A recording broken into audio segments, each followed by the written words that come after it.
بھی وصول کر چکے ہیں۔ تو امبر، پہلے تو یہ عمران خان کی منتقلی اٹک جیل سے اڈیالہ جیل میں، آج حکم ہو گیا، ابھی عمل درآمد نہیں ہوا، یہ اتنا ضروری کیوں ہے؟ جیلوں میں اتنا فرق ہوتا ہے کہ کوئی چاہتا ہے کہ کسی ایک جیل میں اس کو بے شک رکھ لیں آپ کچھ عرصہ، لیکن دوسرے جیل سے اس کو فوراً نکال دیں۔ جی دیکھیے، ایک تو کچھ سمبولک اس کی ویلیو بھی ہوتی ہے، یہ بھی کہا جاتا ہے نا کہ ان کے کیسز عمران خان صاحب کے ہیں خاص طور پہ، اور میرے خیال میں کہ یہی دلیل بھی عدالت میں ہی دی گئی تھی کہ ان کے کیسز اسلام آباد کے ہیں، اس لیے زیادہ قریب پڑتا ہے، ان کے لیے بھی آسانی ہوتی ہے کہ وہ اڈیالہ میں ہو بجائے کہ اٹک میں ہو۔ جو سہولیات ہیں اس کے حوالے سے بھی یہی بتایا جاتا ہے، میں خود تو نہیں گئی عامر، لیکن سنا ہے کہ اڈیالہ جیل کی سہولیات بہتر ہیں، مگر میں کہوں گی کہ اس کی بنیادی Good to hear that. تو لیکن میرے خیال میں کہ یہ جو ابہام ہے، یہ جو کنفیوژن ہے، یہ جو رپورٹنگ ہو رہی تھی کہ منتقل کر دیا گیا ہے، یہ مجھے زیادہ وکلا کی طرف سے نظر آ رہی ہے، کیونکہ جب تک ظاہر تحریری حکم نامہ نہیں ہوگا تو پھر آپ تصدیق نہیں کر سکتے آگے کیا ہے، وہ ایک ظاہر وربل آرڈر ہوتا ہے کہ ہو چکا ہے یا نہیں ہو چکا۔ یہ کچھ رپورٹنگ میں بھی کمزوری ہے، کیونکہ سارے جو رپورٹس آ رہی تھی وہ ان کے وکلا کے حوالے سے لی جا رہی تھی، اور وکلا نے بہت وثوق سے بتا دیا کہ ان کو منتقل کر دیا گیا ہے، بڑی ہائی سیکیورٹی تھی، اور ان کو ایک سیپریٹ ان کو واش روم بھی دیا گیا ہے، اٹیچ دیا گیا ہے، ان کے سیل میں نہیں ہے، جسے وہ یہی ظاہر کر رہے تھے کہ ہمارا جو ہم نے ان کی لیے وکالت کی ہے بہت کامیاب رہی ہے، بہتر سہولیات کی ایک جیل میں ان کو منتقل کر دیا گیا ہے، اور یہ زیادہ جیل جو ہے ان جہاں جہاں ان کے کیسز ہیں وہ زیادہ اس کے قریب بھی ہوگا۔ سو آپ کو یہ بھی نظر آتا ہے کہ جو وکلا فائدہ بھی اٹھاتے ہیں ان کے ایک بہت ایک مشہور موکل کے حوالے سے، وہ بیانات بھی جاری کرتے ہیں، مقبول بھی ہو جاتے ہیں۔ تو یہی ہم جب بریک سے پہلے بھی بات کر رہے تھے چیف جسٹس قاضی فائز عیسیٰ کی اور دیگر جو چیف جسٹس رہے ہیں، کہ ایک بیماری بھی ہو جاتی ہے کہ آپ کو اپنے بیانات دینے ہوتے ہیں، مقبولیت ہوتی ہے، اخبار میں آپ کا نام آتا ہے، لوگ آپ کو اپنی پروگرامز میں دعوت دیتے ہیں۔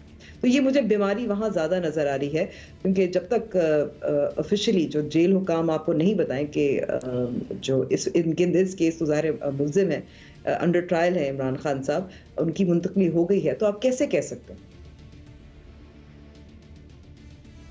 رائٹ تو اندرون خان وہی ان کی تیاری کا وہی عالم ہوتا ہے جو کہ ہم نے چیف جسٹس قاضی فائز عیسیٰ کے پہلے دن وکیلوں کا حال دیکھا تھا، وہ میرا خیال ہے کہ وہ ایک پرپیچول کنڈیشن ہے اس میں۔ مزمل، یہ جو عدالت نے ابھی اس فیصلے کی تفصیل تو نہیں آئی ہے سامنے، لیکن جب اگست کے اندر یہ پٹیشن فائل ہوئی تھی تو عمران خان کے وکلاء نے اپنی دلائل میں کہا تھا کہ جی وہ معاشرے کے ایک ایسے طبقے سے حصہ سے تعلق رکھتے ہیں جو کہ ایک خاص قسم کی زندگی کا عادی ہے۔ انہوں نے ان کے آکسفورڈ جانے کا بھی حوالہ دیا، انہوں نے یہ بھی کہا کہ وہ پاکستان کرکٹ ٹیم کے کپتان بھی رہ چکے ہیں، اس لیے وہ ایک خاص طرز زندگی کے عادی ہیں جو کہ ان کو اٹک جیل میں میسر نہیں ہے، اور اڈیالہ جیل میں ایک کلاس میں اگر ان کو بھیجا جائے تو شاید وہ زندگی اس زندگی کے قریب ہوگی جو کہ ابھی تک وہ گزار چکے ہیں۔ تو یہ دلیل جو ہے یہ آپ مضبوط لگتی ہے، کیونکہ آج اس کو اسلام آباد ہائی کورٹ نے اپیرنٹلی مان لیا ہے۔ میرا خیال ہے اس دلیل پر ٹرانسفر نہیں کیا گیا، دلیل اس پر ٹرانسفر کیا گیا ہے کہ قانون یہ ہے کہ جو کنوکٹڈ آدمی ہے وہ حکومت کی ملکیت ہے کہ وہ اس کو جہاں مرضی جیل میں رکھے، کیونکہ اس کا عدالت سے تعلق ختم ہو گیا، اس کو سزا ہو گئی، اور جو انڈر ٹرائل ہے وہ جہاں پہ اس کا ٹرائل ہو رہا ہے اس کو اسی جیل میں رکھنا ہے۔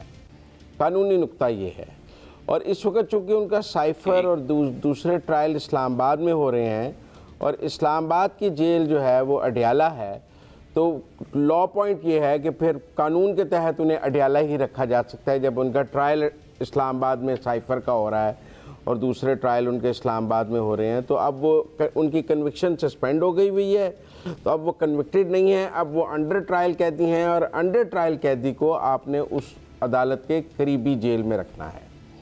تو وہ دلیلیں تو وہ تو صرف وہ بھی پلینگ، لیکن خوشائند بات یہ ہے کہ وہ ان کا طرز زندگی تو تھوڑا سا بہتر ہوگا، نہیں مجھے نہیں لگتا طرز زندگی بہتر ہوگا، آپ بے فکر رہیں، وہ he'll be well taken care of, کہ ان کو اٹک جیل جیسے ہی حالات ملے۔ لیکن مجھے یہ لگتا ہے کہ ایک نیا پنڈورا باکس آج کھل گیا ہے، اور عمران خان صاحب کے وکلاء نے ان کو مزید مشکل میں ڈال دیا ہے آج. جسے میں کہتا ہوں کہ بیوقوف دوست سے عقل مند دشمن بہتر ہے. دیکھیں عمران خان صاحب کے اوپر تو پورے پاکستان میں مقدمے ہیں اور ان کا پورے پاکستان میں ٹرائل ہونا ہے. ان کے اوپر تو لاہور میں جناح ہاؤس کا بھی مقدمہ ہے. 9 مئی کے حوالے سے 10 مقدمات میں وہ گناہ گار قرار دیے گئے ہیں اور 10 مقدمات کا وہ ٹرائل ہونا ہے. پھر ان کے اوپر کوئٹہ، کراچی، کہاں کہاں ان پر 190 کے قریب مقدمے ہیں. 190 ٹرائل ہونے ہیں پورے پاکستان میں. مزمل آپ کو بات سمیٹنی پڑے گی، تھوڑا سا وقت ہمارے پاس کم ہو رہا ہے. یہ تو جیل شہر کریا پھرائیں گے عمران خان کو. ہر پتہ لگے گا ہر 8 دن بعد جیل بدل رہی ہے. یہ تو نیا سلسلہ مجھے لگتا ہے کھل گیا. کافی جیلوں کی سیر کرا دیں گے وہ عمران خان کو اس چکر میں. رائٹ. سو چلیں جی، یہی دعا کی جا سکتی ہے کہ اللہ ہمارے سیاستدانوں کی زندگیوں میں آسانی پیدا کرے.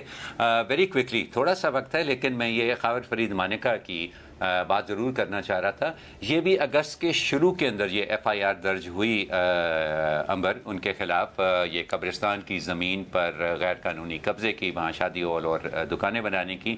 اور آج جب وہ ملک چھوڑنے کی کوشش کر رہے تھے تو آج ان کو گرفتار کیا گیا. تو کیا سمجھیں کہ اس دوران تفتیش ہو رہی تھی جو کہ اتفاقاً آج ہی کے دن مکمل ہو گئی، یا یہ کوئی پیغام ہے جو کسی کو بھیجا جا رہا ہے ان کی گرفتاری؟ ہاں، یہ بہت دلچسپ سوال ہے اور میرے پاس معلومات نہیں ہے جس کی بنیاد پہ میں کہہ سکتی ہوں کہ یہ کیونکہ تحقیقات چل رہی تھیں اس لیے ہو گیا. FIR تو کٹ چکی تھی، یا کیونکہ وہ ملک چھوڑنے کی کوشش کر رہے تھے اسی دوران ان کو پکڑا گیا اور ہاتھ ہولا رکھا گیا. پیغام فی الحال تو زیادہ نظر آ رہا ہے. دوسری طرف اگر آپ دیکھیں شیخ رشید بھی اس وقت لاپتہ ہیں، عثمان ڈار صاحب بھی لاپتہ ہیں، اور تو یہ ایک ظاہر ہو رہا ہے کہ اگر ایک طرف ہم ہاتھ ہلکا دیکھ رہے ہیں، دوسری طرف میرے خیال میں کہ ایک اوور آل پکچر آپ کو یہی نظر آ رہی ہے کہ کوئی ریلینٹلیس ہی ہے.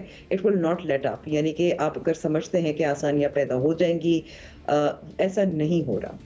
اور میرے خیال میں کہ یہ پیغام زیادہ نظر آ رہا ہے. ہو سکتا ہے کہ تحقیقات مکمل ہو، میرے پاس وہ معلومات نہیں ہے تو میں I can't say with certainty. Right امبر. مزمل صاحب، شمبر نے کہا شیخ رشید بھی لاپتہ، عثمان ڈار بھی لاپتہ اور خاور فرید مانیکا اب پولیس کی حراست میں، اینٹی کرپشن اسٹیبلشمنٹ کی حراست میں. تو پیغام کیا مل رہا ہے ہمیں یا کوئی نہیں مل رہا؟ دیکھیں یہ مکافات عمل ہے. میں آج کچھ ماضی کے کوئی آرکائیوز دیکھ رہا تھا تو اگست 2018 میں ایک DPO جب نئی خان صاحب کی حکومت آئی تھی تو ایک DPO رضوان گوندل صاحب کو ان سیریمونیلی اس لیے ہٹا دیا گیا تھا کہ وہ خاور مانیکا کے ڈیرے پر معافی مانگنے کے لیے جانے سے انہوں نے انکار کر دیا.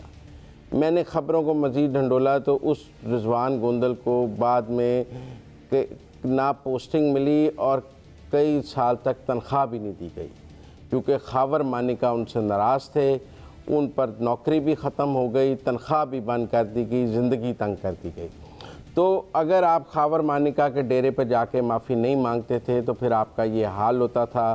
یہ مکافات عمل ہے، تاریخ نے اپنا پہیہ گھمانا ہوتا ہے. آج وہ خاور مانیکا جیل میں ہے جو کل جیل کے DPOs کو بلا کر اپنے ڈیرے پہ معافی منگواتا تھا. تو اس لیے مجھے تو کوئی خاص ہمدردی نہیں ہے. آپ مجھے رضوان گوندل سے ہمدردی ہے جس کو ان سیریمونیلی ہٹایا گیا. مجھے خاور مانیکا سے تو کوئی ہمدردی نہیں ہے. انہوں نے پورا اقتدار کیا، پیسے بنائے، سب کچھ کیا.